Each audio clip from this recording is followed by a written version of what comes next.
Thanks for having me on. Well, this is my vlog, so I'm not sure what you're talking about, but enough with the chit chat. Let's make this quick. This is Bread Man, vlog 06. Have you ever thought of being able to live a lifestyle that you want without ever having to worry about running out of money? This video's topic is financial independence and retiring early. I'll share you my plan to get rich quick and to escape the rat race.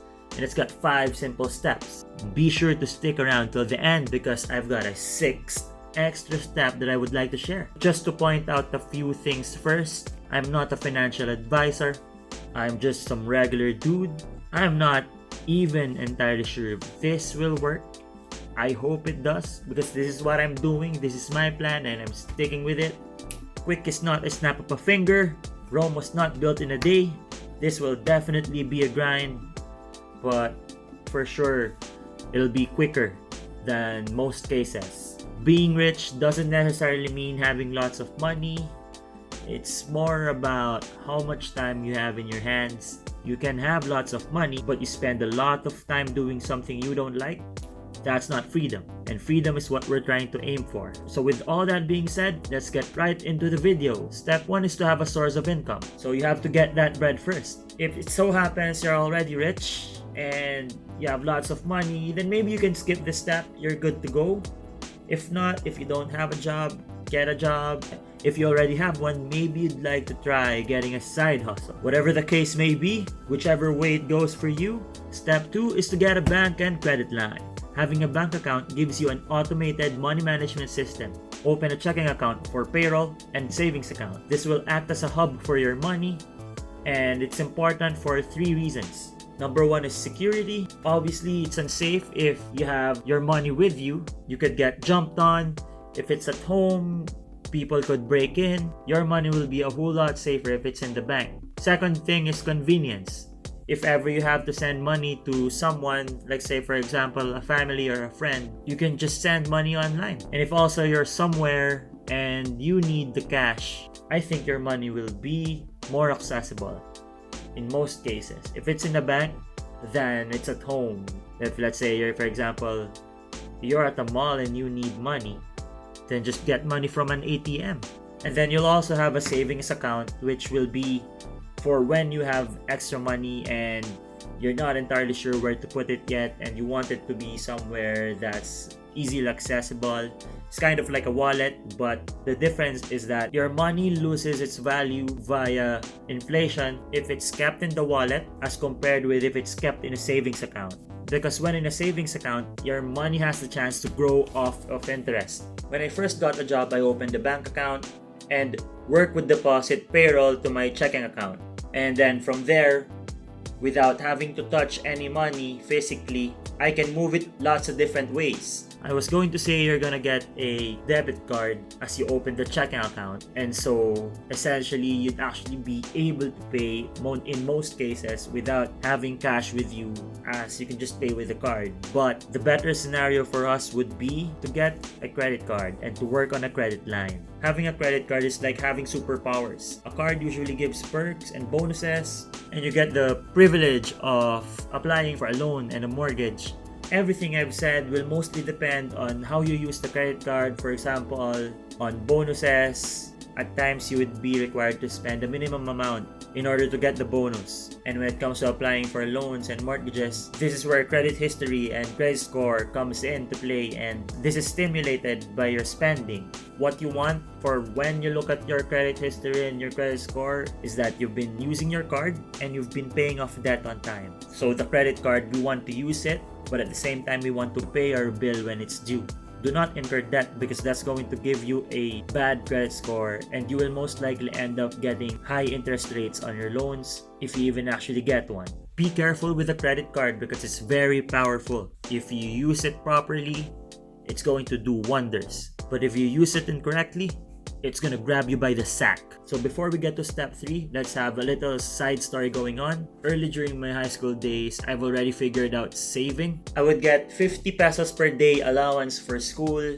I would often not spend it and save for bigger purchases, usually for hanging out with friends.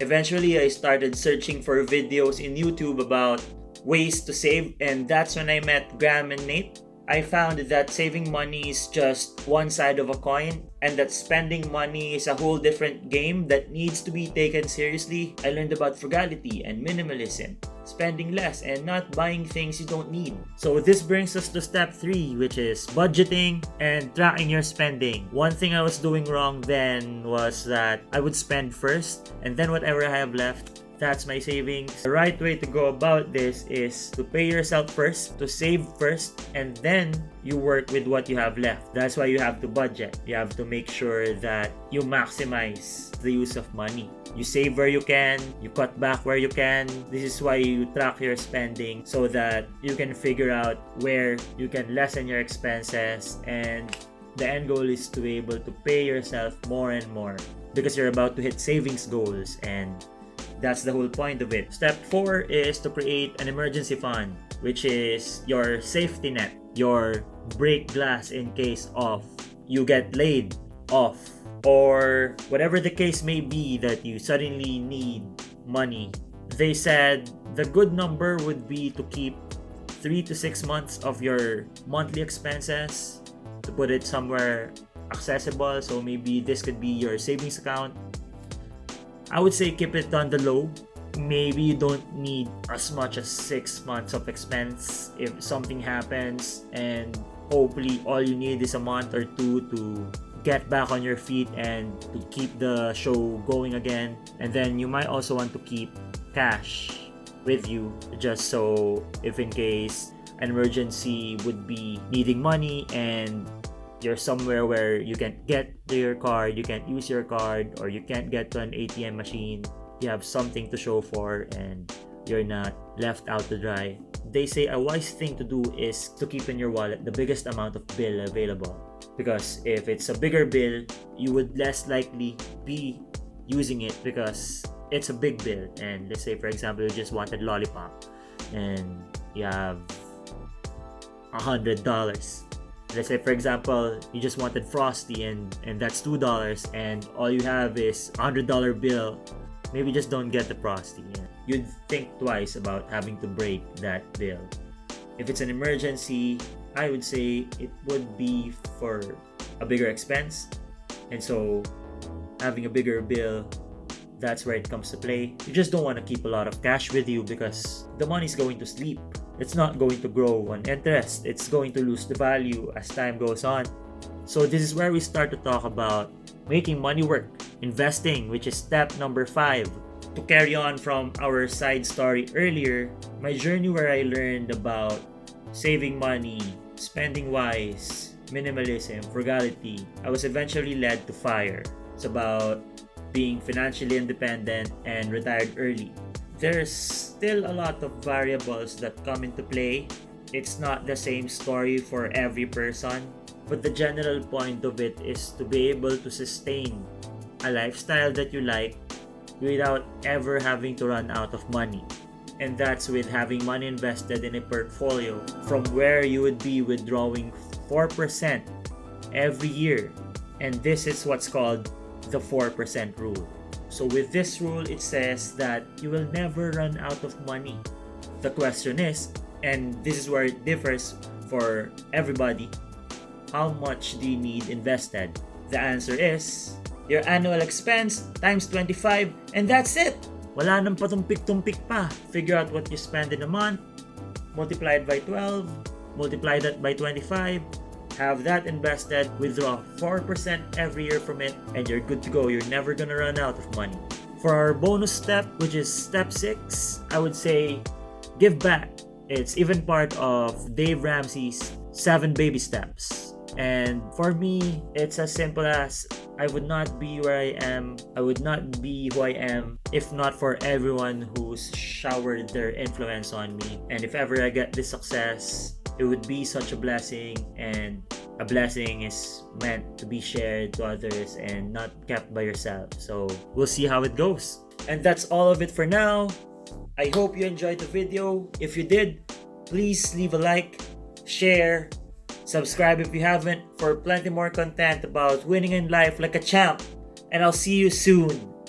Peace. Isang matindi. So, have you ever thought about living a life? Wag na. Okay na.